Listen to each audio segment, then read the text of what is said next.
Dakar. Promoting dialogue. It's midday in Dakar, 1 o'clock in Porto Novo. Good afternoon and many thanks for staying tuned to West Africa Democracy Radio broadcasting on 94.9 FM Dakar, Senegal, and around the world we are live on wadr.org. Welcome to Newslink. Here are the top stories. Senegal and Guinea-Bissau signed historic peace agreement for Casamance after Prime Minister Ousmane Sonko's visit. We have concluded the work on negotiations between the movement of oppressive forces and the disarmament process regarding the state of Senegal. The committee has been working tirelessly for the past 3 days here in Bissau. We have contributed to the establishment of this important agreement, which represents a significant step towards lasting peace. Airstrikes kill scores of bandits in northwest of Nigeria.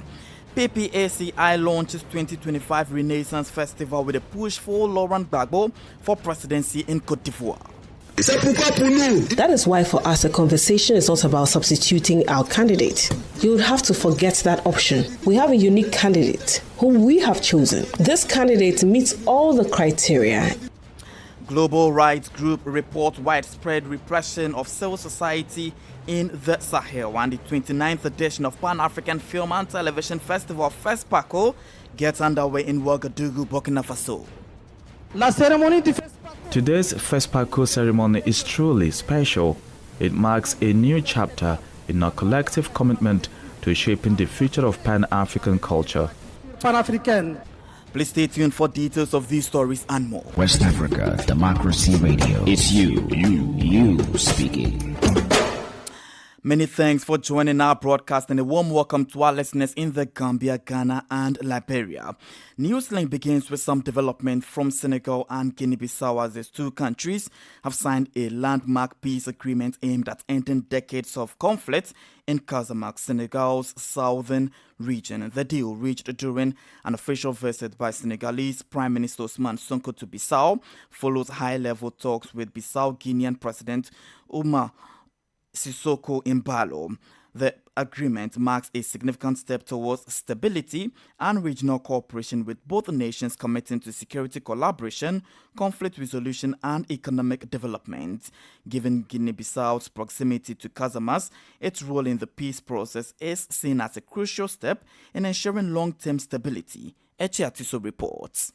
Following discussions between Ousmane Sonko and Umaru Sissoko Embalo, it was announced that a peace agreement had been signed between the Senegalese government and the MFDC movement of Democratic Forces of Casamance rebels. We have concluded the work on negotiations between the movement of oppressive forces and the disarmament process regarding the state of Senegal. The committee has been working tirelessly for the past 3 days here in Bissau. We have contributed to the establishment of this important agreement, which represents a significant step towards lasting peace. In the event of a threat, as you know, President Bassirou Diomaye has an ambitious plan called the Diomaye Plan for the Threat Zone, an economic and social development strategy that can only be implemented once peace is fully and permanently achieved. You also know that anything affecting Senegal impacts Guinea, Sahel, and vice versa. We also have a vested interest in stabilizing this region to firmly place our countries on the path to development. The meeting also addressed other key areas of cooperation between Dakar and Bissau, including security and the strengthening of cross-border economic exchanges. For his part, the Bissau-Guinean president highlighted the historical importance of the agreement for regional stability. The Casamance conflict, which began in 1982, has been a long-standing dispute between the Senegalese government and the MFDC, which has been advocating for the region's independence. Given its shared border with Casamance, Guinea-Bissau plays a critical role. That Demba Ama-An's report, voiced by Eche Atiso. Guinea-Bissau's President Umaru Sissoko Embalo has announced that the country's presidential election will take place on November 30. The announcement was made on Sunday. The decision comes as ECOWAS and the United Nations have deployed its mission to facilitate consensus on the electoral calendar. The joint mission will remain in the country until February 28 and plans to engage with all stakeholders in the electoral process. President Impalo has expressed his intention to remain in power until the successor is inaugurated, a stance that has drawn criticism from the opposition led by former Prime Minister Domingos Simões Pereira. The opposition is demanding his departure by February 27, 2025, the anniversary of his inauguration. Meanwhile, the Supreme Court has ruled that his official mandate ends on September 4, 2025. Moving on to other developments, the Nigerian military has intensified its crackdown on armed groups in the country's northwest, targeting criminal networks responsible for the widespread violence. Over the weekend, an airstrike by the Nigerian Air Force (NAF) reportedly killed scores of bandits in Zamfara State's Chafe local government area. WADR's Usman Umar in Abuja reports that the operation underscores Nigeria's ongoing struggle against banditry, a crisis that has evolved into a major security threat not only for the country but for the entire West African sub-region. He has more in this report.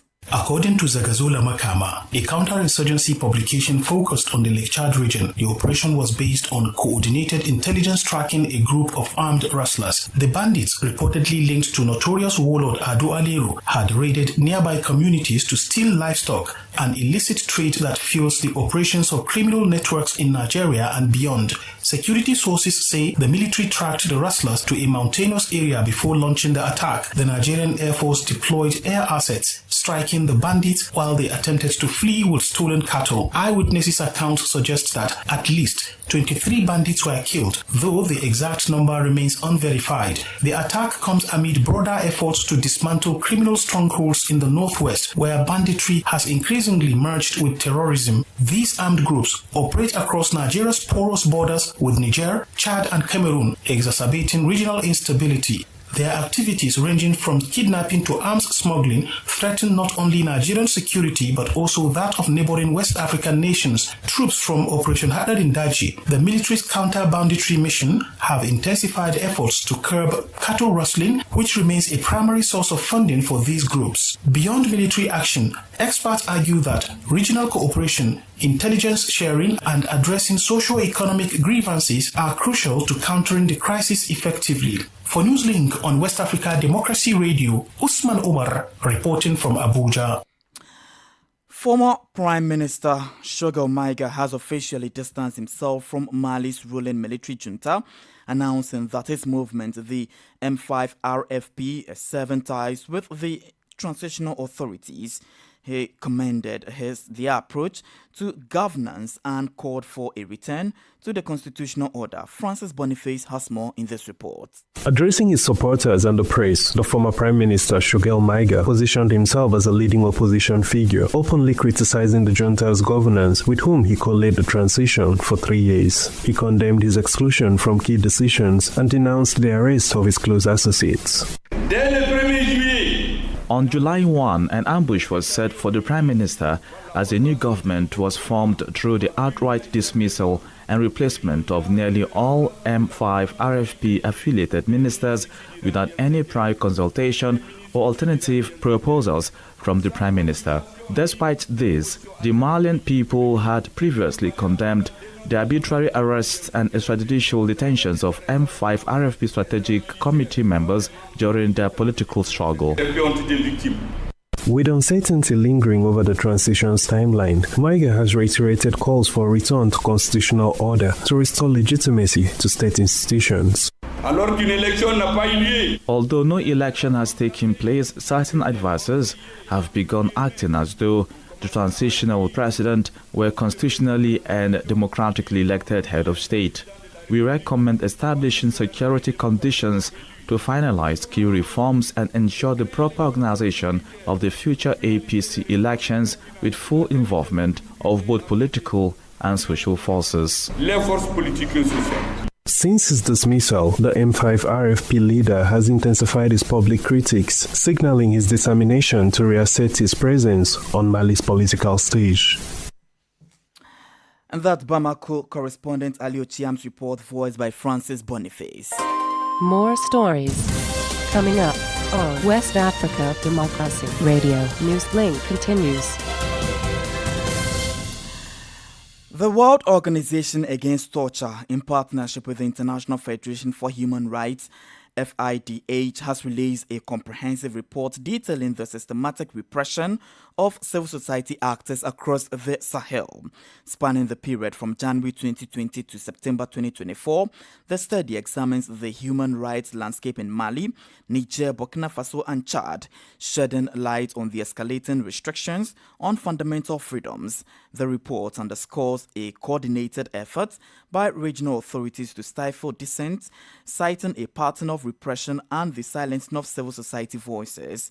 Over the 4-year period, 61 documented cases of human rights violations were recorded by the two organizations, highlighting the strengthened civil space in the region.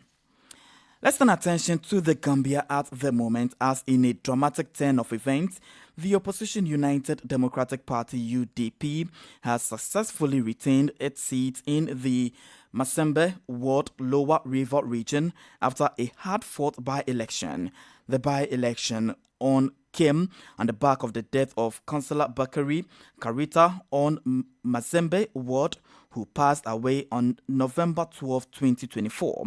The victory stands as a significant triumph for the opposition party as it prepares for the general election in 2026. Sankole Janko has more in this report. Tensions ran high throughout the campaign, with the ruling National People's Party NPP deploying nearly all of its government machinery. Despite these intense efforts, the UDP managed to secure the seat as its candidate Bakari S. Jaju garnered 700 votes as against the NPP's Lamin Jaju, who pooled 513 votes. Lawyer Osinu Dabo is the Secretary General and party leader of UDP. The people of Masembe will remain committed to the United Democratic Party. This by-election, which many viewed as a litmus test ahead of the 2026 general election, has undoubtedly raised questions for the ruling NPP party. However, NPP's executive member Sidin Jai, while conceding defeat, said this result is not a determinant of the 2026 presidential election. Remember, this Masembe Ward has been an opposition stronghold for over 30 years now. You can say there was no victory. It's a stronghold of a political party, and the governing National People's Party wanted to take it away from them. The loss, according to experts, mark a setback for the NPP, signaling that their influence may not be as far-reaching as previously thought, especially as the nation moves closer to the general elections. For the UDP, they say the victory is a boost to morale, reinforcing their stronghold in the region and solidifying their position as a formidable opposition force in the upcoming electoral battles. For Newslink on West Africa Democracy Radio, I am Sankule Janko reporting from Banjul.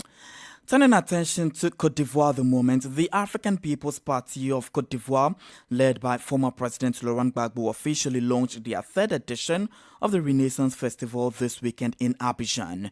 The festival will celebrate Gbagbo's return to Ivory Coast following his acquittal by the International Criminal Court (ICC), is scheduled for April 2025. This year's theme is Laurent Gbagbo from The Hague to the presidency in 2025. Abdullah Hassan reports. According to the second vice president of the party's Strategic and Political Council, Damana Adia-Pikas, despite Gbagbo's removal from the electoral register, his nomination as the PPACI's candidate in May 2024 remains unchanged, and he remains the party's only option. That is why for us, the conversation is not about substituting our candidate. You would have to forget that option. We have a unique candidate. We have a unique candidate whom we have chosen. This candidate meets all the criteria and will be our candidate, and he will be elected. Damana Pikas has called on PPACI militants and supporters to mobilize for the festival's celebration in April.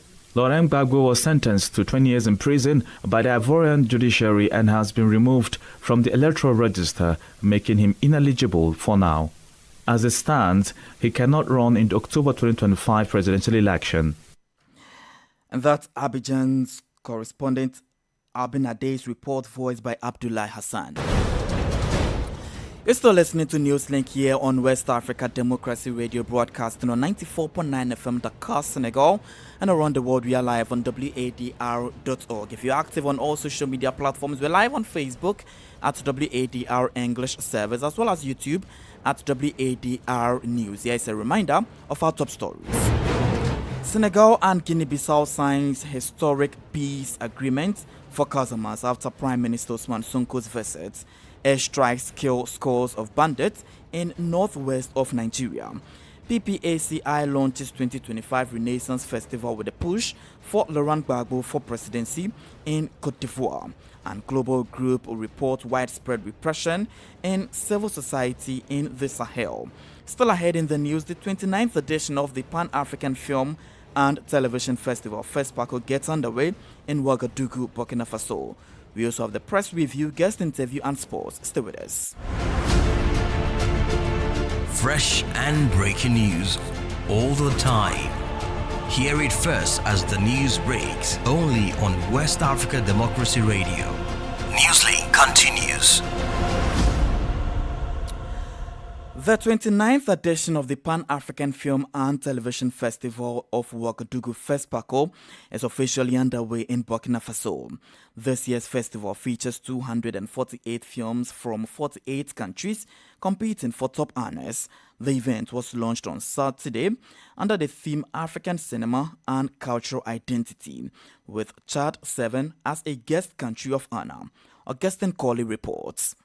For 1 week, Ouagadougou transforms into the capital of African cinema. The official opening was marked by a ceremonial clap given by Burkinabe President Ibrahim Traoré and Chadian President Mahama Idriss Déby, bringing together film professionals and cinemas across the city. Here is the Chadian Minister of Culture, Abaka Rozi. Today's FESPACO ceremony is truly special. It marks a new chapter in our collective commitment to shaping the future of Pan-African culture. In total, 248 films from 48 countries are competing in this 29th edition of FESPACO, which is being held under the theme African Cinema and Cultural Identity. Burkinabe Minister of Culture, Gerber Ouedraogo, said that films allow people of different origins to tell their stories. Cinema is a mirror of society, a powerful tool for preserving our culture, values, dreams, and struggles. It allows us to tell our own stories. Filmmakers are hoping for a vibrant and emotionally rich festival. FESPACO was held 2 years ago and again this year, sending a strong international message about our country. It's a great theme because cinema isn't just about making films. It's about ensuring that those films reflect our lives in Africa. Cinema has the power to heal, educate, and preserve cultural identity. I feel like, in some ways, we may have lost part of our identity. With the competition officially underway, all eyes are on who will succeed Tunisia's Youssef Chebbi, the last winner of the Senegal Golden Stallone, the festival's most prestigious award. The festival will conclude on Saturday, March 1. That Ouagadougou's correspondent Martin Kaba's report, voiced by Augustine Colley. This is the newspaper review. Stay abreast and find out what the top stories are in your country. This is the newspaper review. The newspaper review. Let's get to Nigeria and join Usman Umar for the press review. This is the press review segment coming to you from Nigeria's capital, Abuja. We begin the day with Daily Trust newspaper, and the Daily Trust today is leading with this story: how federal government spent $8 billion to support Naira. This is according to an economic expert, Rewani. And there are two riders to this story. Nigerians yet to feel impact of rebasing inflation. And another rider says it is not true. This is according to the presidency, while Central Bank of Nigeria mum over this allegation. There is another interesting headline here: why we toppled Buhari. This is according to General Ibrahim Badamasi Babangida, Nigeria's only military president, who, of course, last week unveiled his book, A Journey in Service. And, of course, the book has been generating a lot of reactions from those who have read it. Below the masthead of the Daily Trust, Minister threatens to leave APC over Kano chairmanship. We have over 600 billion naira worth of petrol in store. This is according to Dangote. Nigeria records 80 deaths from Lassa fever in 1 week. And we quickly move now to the Matrix. The Matrix, ATM charges hike. SERAP, that is Socioeconomic Rights and Accountability Project, drags Central Bank of Nigeria to court. And below the masthead, you have crackdown on fake drugs. NAFDAC defends action with multiple riders to the story. The first one says, we are not disrupting trade. We are saving lives. Blames porous borders, ports for fake importation. Soludo, that is governor of Anambra State, seeks federal government support to halt infiltration of fake drugs in Anambra. And that's the much we can take on the front page of the Matrix. Take a look at Leadership newspaper. And Leadership is leading with this story. Corruption in judiciary. Lawyers blame Nigerian system. Seek urgent reforms. And you have a couple of writers to the story. Ask Chief Justice of Nigeria, NJC, that is Nigerian Judiciary Commission, to be intentional about change. Bias, corruption allegations, eroding public trust in judiciary. This is according to a senior advocate of Nigeria. Highest ethical standards important. Nigerian Bar Association president is speaking there. And this is the much we have for you on the front pages of Nigerian National Dailies as I hand you back to the studios. Thank you very much, Usman Urma, for the press with you. Politics, analysis on major news, social matters, and all. This is A Guest.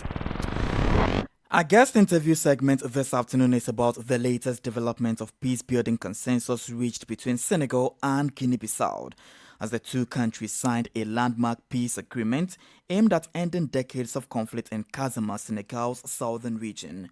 The deal, reached during an official visit by Senegalese Prime Minister Ousmane Sonko to Bissau, follows a high-level talks with Bissau Guinean President Umaru Sissoko Embalo. Our guest is Senegalese political analyst Professor Gogui Dieng, and he speaks about the significance of this agreement. You know what this region represents in Senegal. It is the greenest area in Senegal. It's a region that produces a lot of fruit, etc. So for about 43 years, there has been a conflict there that has halted the economic activities.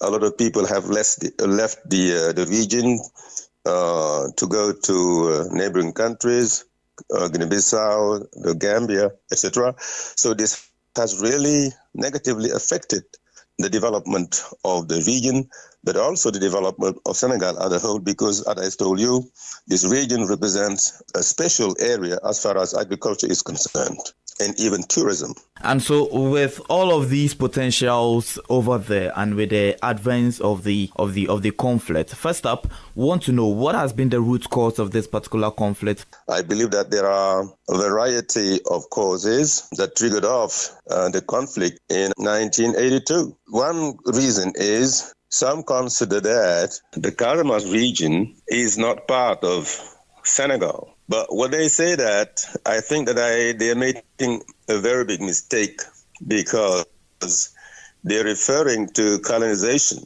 Our history did not start with colonization, so we cannot and we shouldn't base our identity on colonization. Africa has existed before colonization. Senegal and Senegambia had existed before colonization, so we should not really refer to colonization to define who we are. And I consider this to be a very big mistake, because before colonization, before the Europeans came to Africa, we had some unity.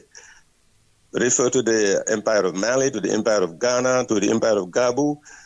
This is much more important than colonization.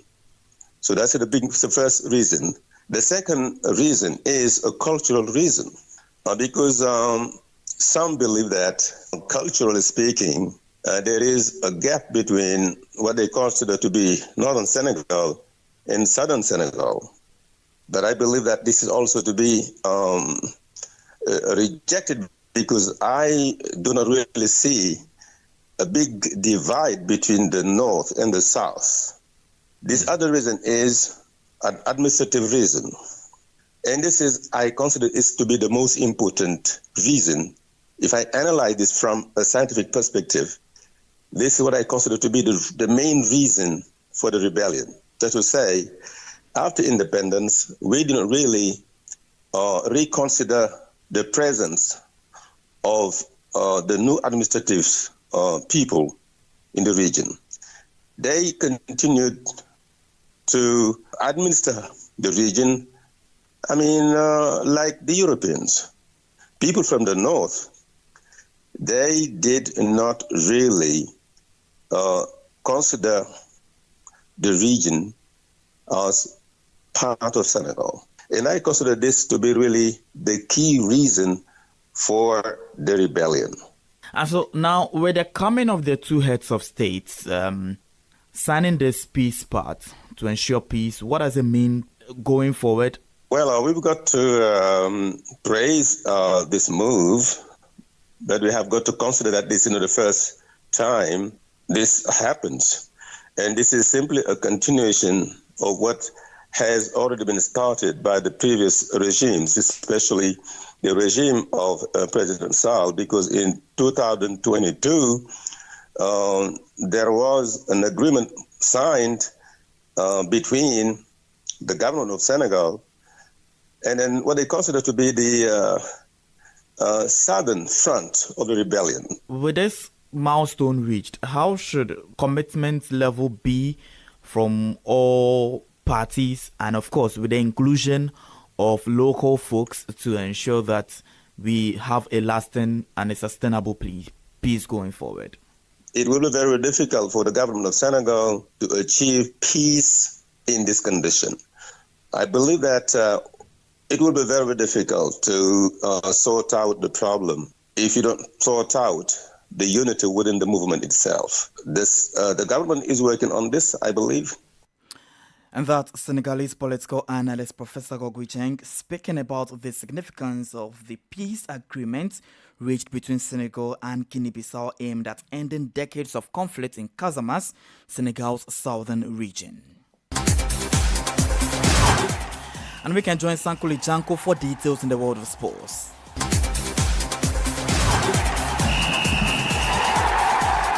Hello out there, warm welcome and thank you for joining us. Guinea international Sekou Guirassy has been hailed as one of the best strikers in Europe. This comes after the forward produced another stellar performance, scoring 4 goals as his Borussia Dortmund side demolished Union Berlin 6-0 in the Bundesliga on Saturday. His performance earned praise from German football legend Lothar Matthäus, who believes the Guinea forward belongs among Europe's elites. He hailed the Guinea forward, adding that he has been consistent both in the German Bundesliga and UEFA Champions League. Guirassy has 23 goals and 4 assists in 31 appearances this season. Elsewhere, former Liverpool striker Daniel Sturridge has called for Mo Salah to be considered for the Ballon d'Or, according to media reports. Sturridge insisted that the Egyptian forward's consistency and impact at Liverpool deserved greater recognition. Salah helped score and assisted in Liverpool's 2-0 win against Manchester City in the English Premier League on Sunday. The Egypt superstar is a leading contender for the prestigious Ballon d'Or, having scored 30 goals and 21 assists in 38 appearances this season. And the Cameroon Football Federation, FECAFOOT, has reportedly rejected accusations from the Ministry of Sports and Physical Education over the 1.85 million euros compensation owed to former Indomitable Lions coach Antonio Conceição, reigniting tensions between the two institutions. The ministry accused the Eto'o-led administration of wrongful dismissal of Portuguese Conceição. And that's it for sports. It's back to you.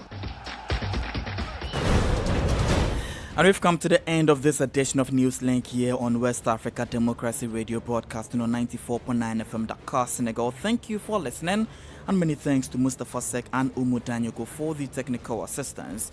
Do interact with us on all of our social media platforms, X, formerly Twitter, Instagram at WADR News, and on Facebook at WADR English Service.